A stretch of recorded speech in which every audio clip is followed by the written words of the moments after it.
పరలోక రాజ్యంలో విశ్రాంతిస్తా అంటున్నాను.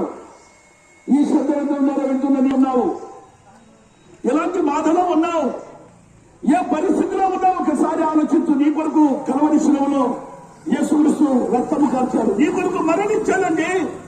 ఓ కొండలపాడు గ్రామ ప్రజలారా, ఓ అమ్మలారా, అక్కలారా, అయ్యలారా, తమ్ములారా, ఏదో లేవారు వచ్చారు, మైకు తీసుకొని చెప్తున్నారు, మాకేమిలే వారి దేవుడి గురించి ప్రకటిస్తున్నారు. వారి దేవుడు కాదండి, అందరి దేవుడు యేసుక్రీస్తు ప్రభు.